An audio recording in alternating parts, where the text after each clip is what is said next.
Bonjour à toutes, bonjour à tous. Dans cette vidéo, nous allons vous présenter les modes et fonctionnalités du Fishgun D1, le distributeur semi-automatique de nourriture sèche, co-développé par Planctovie et l'Université de la Sorbonne à Paris.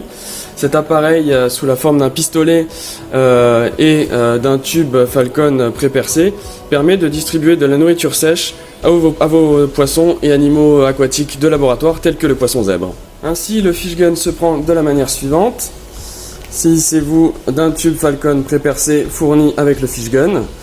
Introduisez dedans donc de la nourriture Gemma comme ici, Gemma 300, avec un sachet dessicant à l'intérieur, le tube non scellé. Introduisez le tube dans le support de tube du Fishgun. Mettez bien le trou à l'avant, juste au-dessus de la fourche. Vous êtes prêt à l'emploi. Le Fishgun D1 dispose également d'un écran LCD à l'avant et de 4 touches, 2 touches directionnelles, une touche retour et une touche validée. Appuyez sur n'importe quelle touche pour allumer le Fishgun. On arrive ici au mode manuel qui permet, avec l'aide d'une simple pression sur la fourche à l'avant, de délivrer la nourriture pour autant de temps qu'on appuie qu'on déclenche la fourche. La quantité s'affiche en direct sur l'écran.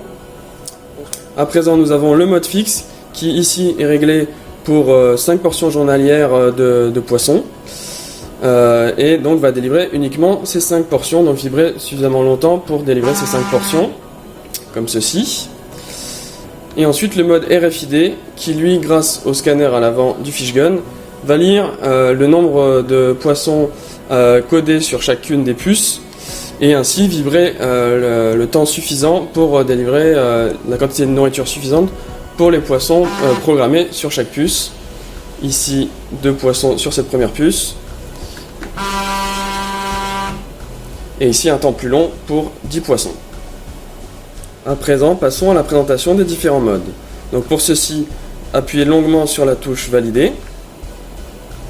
On arrive au menu Général, qui en entrant dedans nous donne le sous-menu mode qui permet alors de choisir RFID, manuel ou fixe.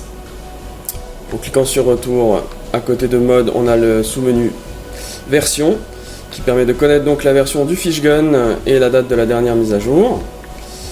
Et ensuite le menu reset qui permet de retourner aux paramètres usine de l'appareil.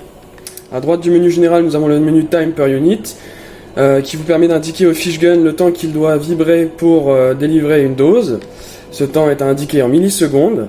Pour connaître la dose à délivrer par poisson, vous vous reportez au tableau de profil nutritionnel disponible sur notre site web. À partir de là, vous pouvez calculer et déterminer le time per unit adéquat pour vos poissons. Ensuite, à droite de time per unit, nous avons light, qui est un menu qui permet de régler la diode à l'avant qui s'éclaire lorsque le Fishgun se met à vibrer. On a un sous-menu donc Delivery qui permet de régler en pourcentage l'intensité lumineuse de la diode et un sous-menu Color qui permet de programmer la couleur de la diode en blanc, sans couleur, bleu, vert, cyan, rouge, magenta, jaune et ainsi de suite. À droite de Light, nous avons le menu batterie qui permet donc de connaître le niveau de batterie par le sous-menu voltage du Fishgun, ici en millivolts, et de connaître donc le niveau de batterie minimum recommandé pour une utilisation précise du Fishgun, qui ici est de 3600 millivolts. À droite du menu batterie, nous avons le menu sleep qui se décompose en 2 sous-menus. Le sous-menu délai qui permet de programmer l'arrêt du Fishgun après un temps en minutes d'inactivité. En entrant dedans, on fixe ainsi le nombre de minutes que l'on souhaite, après l'absence de toute activité sur le Fishgun va s'éteindre. En faisant retour et à droite de délai, on a le sous-menu Hunter qui, après confirmation, permet d'éteindre le Fishgun directement. Comme ceci. Je rappelle, pour allumer le Fishgun, c'est très simple, appuyez sur n'importe quelle touche. Voilà, on revient donc aux différents modes.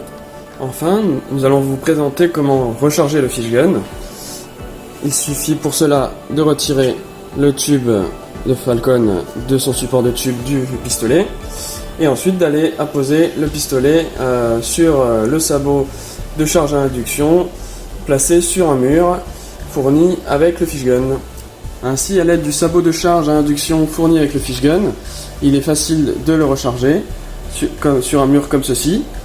La diode s'allume, c'est le témoin de charge. Lorsque la lumière se stabilise et se fixe, le fishgun est complètement chargé et à nouveau prêt pour son utilisation.